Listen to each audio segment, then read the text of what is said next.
जुमे की नमाज के लिए जमा होने की तौफीक अता फरमाए।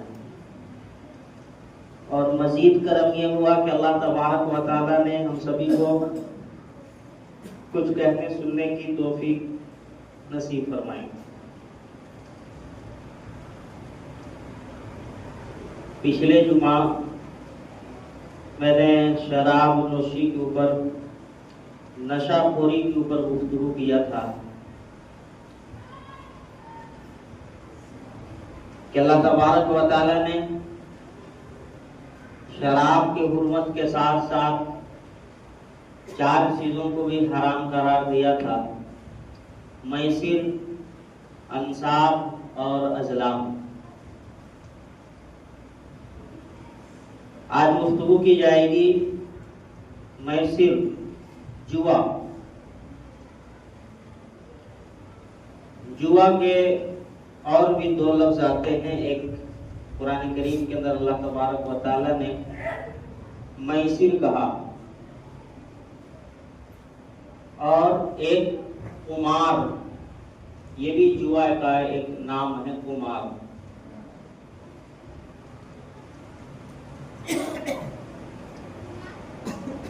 कुमार कमर से बना है। कमर के माना आता है चांद। एक तारीख का जो चांद होता है वो बिल्कुल पतला होता है, फिर 1 से लेके 14, 13, 14 तक धीरे धीरे वो चांद मोटा होते होते बिल्कुल पूरा हो जाता है। पूर्णिमा का चांद जिसको कहते हैं, 14वीं का चांद जिसे कहा जाता है। और फिर 13, 14, 15 के बाद फिर धीरे धीरे पतला होते 29 तक वो बिल्कुल पतला हो जाता है। और फिर नया महीना जब शुरू होता है तो फिर वो पतला होता है।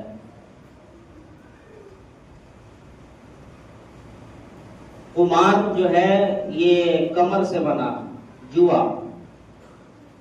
ये भी शुरू में धीरे धीरे आदमी के पास माल होता है, एक वक्त आता है बहुत जीत जाता है जुए के जरिए से। फिर धीरे धीरे वो फिर जितना जीतता है सब हार के खत्म। इसलिए इसको कुमार भी कहा गया और एक नाम दिया गया जिसे कुरान में अल्लाह ने कहा मैसिर। जुआ ये बहुत खतरनाक चीज है। ऐसी हुर्मत वाली चीज है कि जिसके बारे में कुरान ने कहा रिज्सुन। ये ऐसी नापाकी है, ऐसी गंदगी है कि सलीमुत्तबा इंसान, जिसके दिल के अंदर, जिसके दिमाग समझने की अकल, ऐसा अकल हो, समझदार अकल हो, जांचने परखने वाला इंसान हो, सलीमुत्तबा इंसान हो, ऐसे शख्स इससे घिन महसूस करता है, उसको घिन आनी चाहिए। रिज्स कहा। आज कुरान करीम के अंदर अल्लाह तबारक व तआला ने खिंजीर का जब जिक्र किया तो खिंजीर के बारे में भी कहा कि खिंजीर नजिस है। और अल्लाह तबारक व तआला ने इन 4 चीजों की हुर्मत बयान की तो इन 4 चीजों को भी कहा रिज्स है। खिंजीर को भी कहा नजिस, शराब नोशी को भी कहा रिज्स, और जुएबाजी को भी कहा, सट्टाबाजी को कहा रिज्स, और अजलाम, कुरानदाजी का तीर या लॉटरी कहे जिसे आप, इसे भी कहा रिज्स। और बुतों की पूजा या दरख्तों की पूजा या पत्थरों की पूजा या लकड़ियों की पूजा, अल्लाह के अलावा किसी चीज की भी इबादत, इसे भी कहा रिज्स, नापाक गंदगी।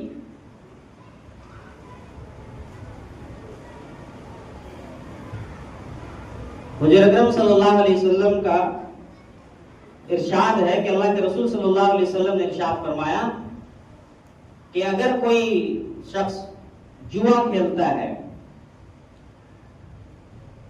तो जुआ खेलना ऐसा है कि उसने अपने हाथ को सूअर के गोश्त और खून में डाल दिया।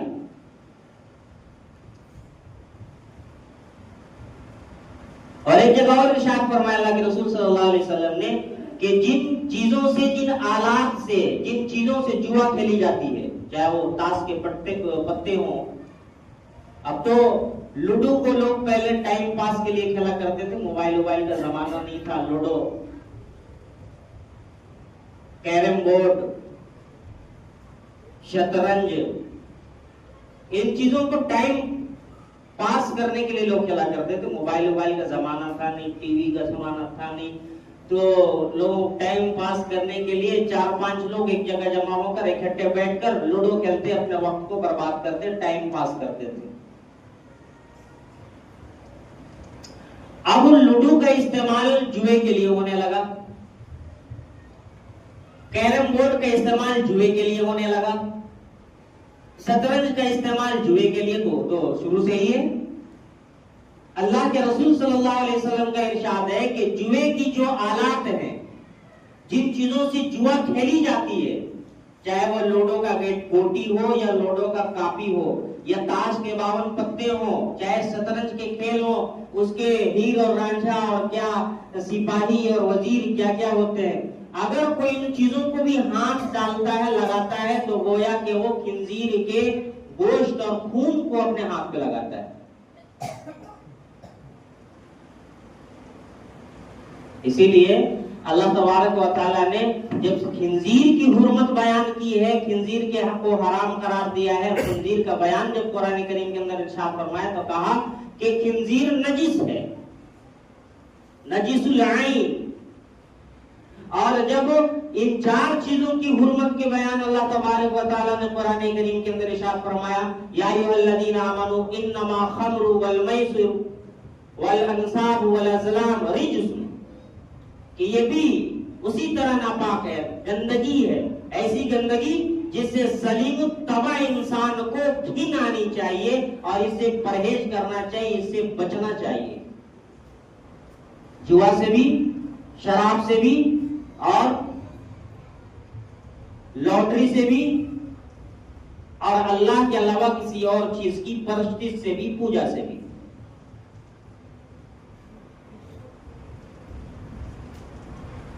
और अल्लाह तबारक व तआला इरशाद फरमाते हैं कि ये जो 4 चीजें हैं जिनको खुसूस बिलखुसूस तौर पर 2 चीजें, खम्र और मैसिर, जुआ और शराब, अल्लाह तबारक व तआला इसके फौरन आगे एक आयत इरशाद फरमाया, इन्नमा युरीदु शैतानु अन युक़िया बैनकुमुल अदावत वल बग़दा फिल खम्रि वल मैसिर।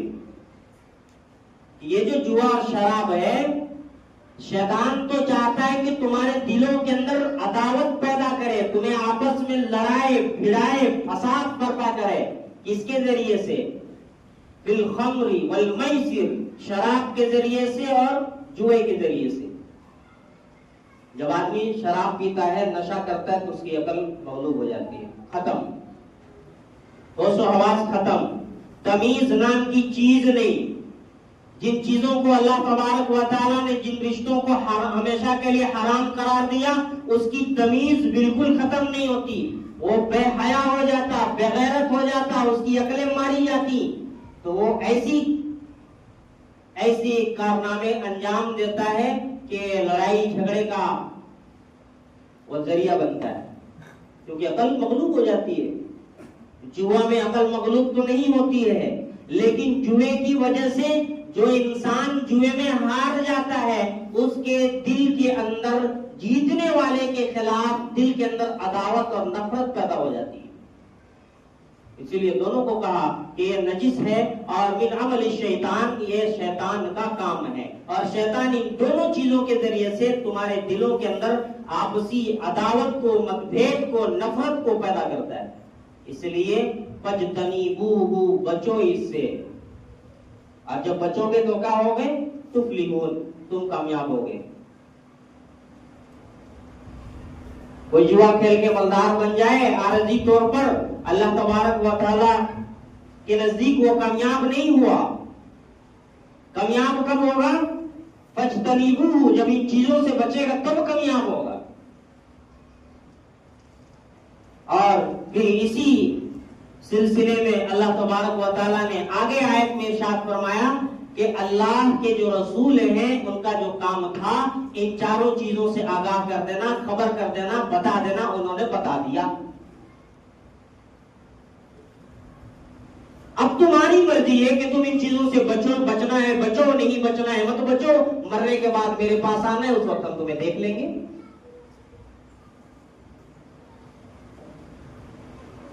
रसूलों का जो काम था, नबियों का जो काम था, नबियों ने बता दिया, रसूल ने तुम्हारे तक ये पहुंचा दिया कि ये शैतानी काम है, ये नापाक है, ये गंदगी है। अब तुम्हारे ऊपर जिम्मेदारी है कि तुम्हें बचना है बचो, छोड़ना है छोड़ो,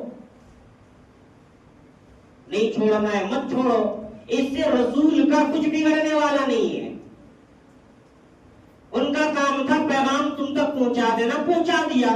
कल जब तुम मरोगे तो मरने के बाद मेरे पास आओगे, फिर हम देखेंगे।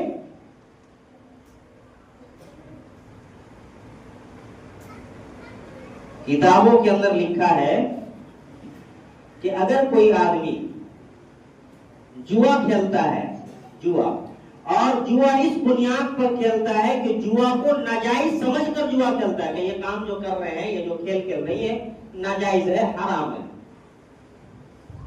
तब तो गुनाह कबीरा है। गुनाह को गुनाह जानने के बावजूद उसको इख्तियार करना, खेलना, तो गुनाह कबीरा है, बगैर तौबा के माफ नहीं है। लेकिन अगर कोई शख्स इसको जायज समझकर, इसको हलाल समझकर, इसमें तावील डालकर कि नहीं भाई साहब ये मेहनत का इनाम मिलता है इसमें, ये समझकर खेलता है, तो वो शख्स इस्लाम के दायरे से खारिज हो जाता है, काफिर हो जाता है। इसलिए कि कुरान करीम की आयत उतर चुकी, इसकी हुर्मत नाजिल हो चुकी कि ये हराम कर दी गई है इस्लाम के अंदर। अब अगर कोई इसको हलाल समझकर खेलता है तो वो कुरान करीम की आयत का इनकार करता है। तो जब कुरान करीम की एक आयत का भी इनकार करे तो वो काफिर हो जाता है, मुर्तद हो जाता है।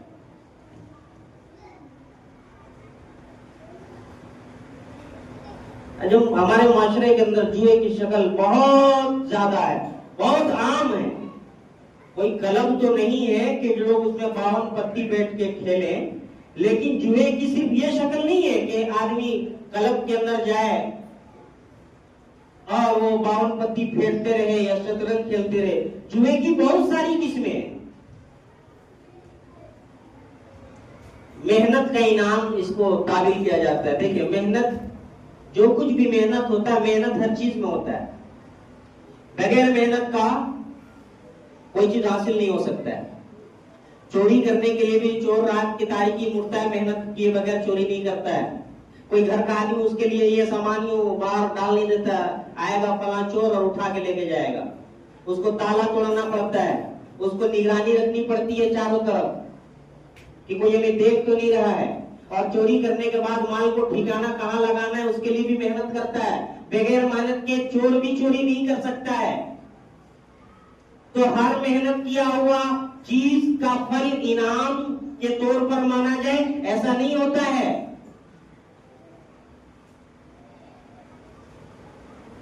एक आदमी मेहनत करता है, जिस्म से मेहनत किया, मजदूरी किया, उसका जो फल मिला मेहनत मजदूरी का, उसको मजदूरी कहते हैं।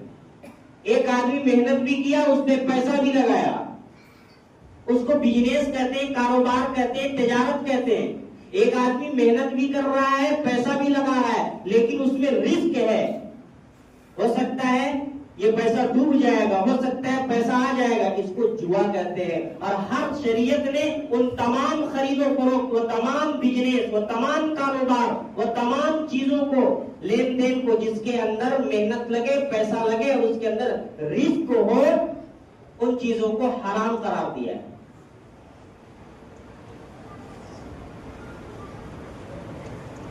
बिजनेस के अंदर, तिजारत के अंदर, कारोबार के अंदर आदमी पैसा लगाता है, मेहनत भी करता है, लेकिन उसके अंदर रिस्क नहीं है।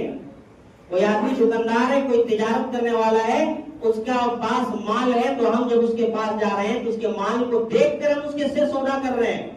हमारी आंखों के सामने दिख रही है वो माल।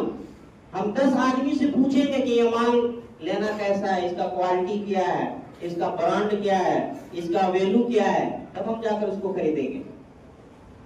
जुए के अंदर वो नहीं होता है।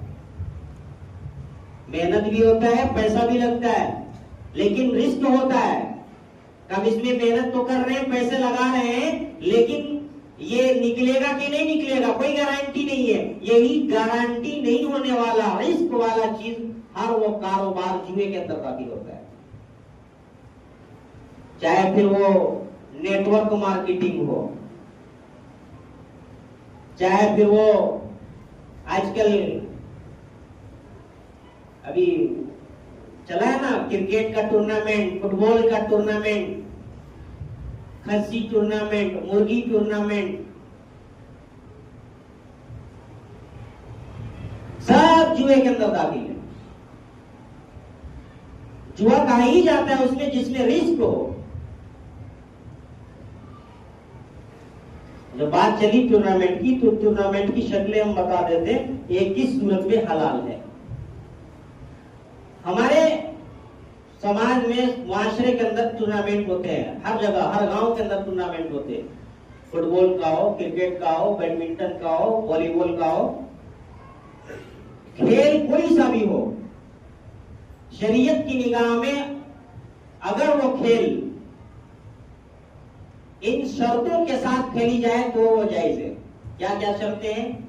जिस्मानी वर्जिश हो, सबसे पहली जिस्मानी वर्जिश हो। दूसरी शर्त कि वो शरीयत के खिलाफ ना हो, जायज हो, जायज खेल हो।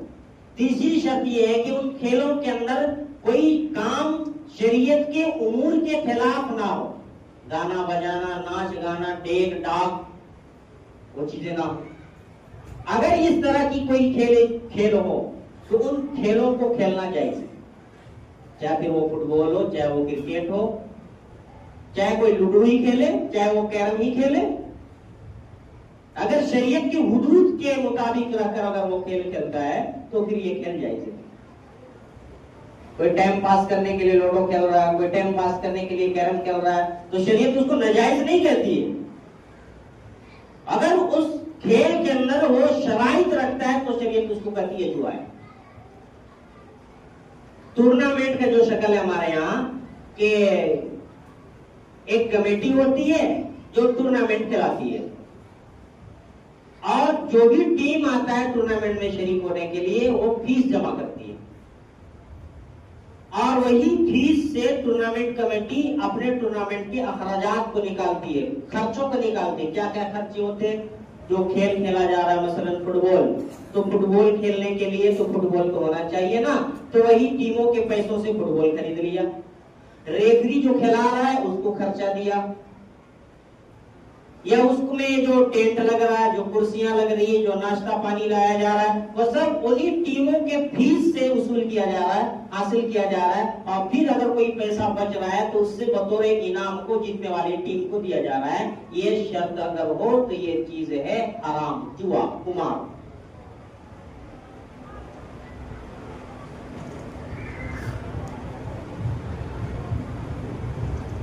शर्त क्या है इस खेल के जायज होने का? फुक़हाए किराम, मुफ्तियाने किराम फरमाते हैं कि एक दो शर्तें इसके लिए। पहली शर्त क्या है? पहली शर्त ये है कि टीमों में ऐलान किया जाए भैया कि हमारे यहाँ टूर्नामेंट के खेल है, हाँ, लेकिन ये ऐलान नहीं किया जाए या उनको ये ना कहा जाए कि हम तुम्हें बतौर इनाम इतना रकम देंगे। उनसे फीस लिया जाए और उनका फीस का इस्तेमाल खेल कमेटी जो है खेल के जो अखराजात है उन चीजों पे सर्व करे। हाँ, अगर फिर जीतने वाले को बखुशी कमेटी कोई इनाम देता है अपनी मर्जी से तो फिर ये जायज है, पहली शर्त। तो अगर ये शर्त लगा दी जाए तो कोई टूर्नामेंट खेल में कोई शरीक नहीं होगा, कोई टीम वो ना आएगा खेलने के लिए। इसी तरह के एक और शर्त ये रखा गया, फुक़हाए किराम ने बताया कि इन स्पॉन्सर के जरिए से थर्ड पार्टी क्या बोलते हैं इसको, स्पॉन्सर करे, इसमें पैसा लगाए, इसको इनाम दे, टीमों से पैसा लिया, फीस लिया, उन फीसों से खेल के अखराजात को निकाला। और जो तीसरा पार्टी है जिसका कमेटी से कोई लेना देना नहीं है, उन टीमों से कोई लेना देना नहीं है, वो अपने जाती पैसों से, अगर वो अपनी जाती सरमाया से जीतने वाले टीम को इनाम के तौर पर कुछ रकम देता है, खस्सी देता है, मुर्गा देता है, तब तो ये सूरत जाएगी। अगर हमारे टूर्नामेंट चाहे वो क्रिकेट का हो, फुटबॉल का हो, हॉकी का हो, अगर इन सूरतों के साथ खेली जा रही है तब तो जायज है, अगर इन सूरतों के साथ खेली नहीं जा रही है तो फिर वो कुमार है, जुआ है। और जुए के बारे में साफ कुरान करीम का ऐलान है, रिजसुम मिन अमल शैतान, कि ये नापाकी है, गंदगी है और ये शैतानी काम है। और ये इसी तरह नापाकी है जिस तरह खिंजीर नापाक है। इसीलिए कई जगहों पर अल्लाह के रसूल सल्लल्लाहु अलैहि वसल्लम की रिवायत मौजूद है कि कोई शख्स अगर जुआ खेलता है या जुए की आलात पे हाथ डालता है तो वो जुआ नहीं खेलता, या जुए के आलात में हाथ नहीं डालता, बल्कि अपने हाथ को खिंजीर का खून और गोश्त में डालता है। उसके हाथों पे खिंजीर का खून आलूद हो रहा है। तो अगर ये जुए के तर्ज पे जीतने वाला अगर कोई खस्सी खा जाए तो क्या हुक्म है, कोई मुर्गा खा जाए तो क्या हुक्म है, वही हुक्म है।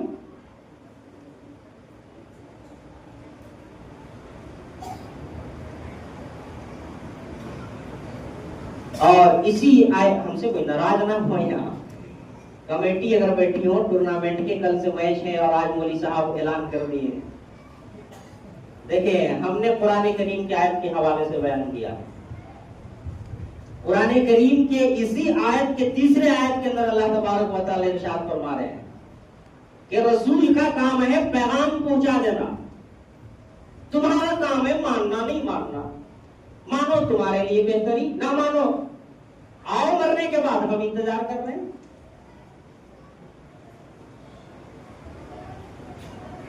आपके एक एक पैसों से हमने तालीम हासिल की है। ये जो मुठिया चावल आप देते हैं ना, अमवा में नहीं किए, कहीं तो किए। आपने एक एक मुठिया चावल के दाने दिए, एक एक रुपए आप दिए, पूरी कौम की पैसों से हमने तालीम हासिल की। तो हमारी जिम्मेदारी है कि नहीं, कौम को सही बात बताएं, कि ढाक ढोक के बात बताएं। ये हमारी शान और सेवा नहीं है कि हम बातों के ऊपर पर्दा डाल दें।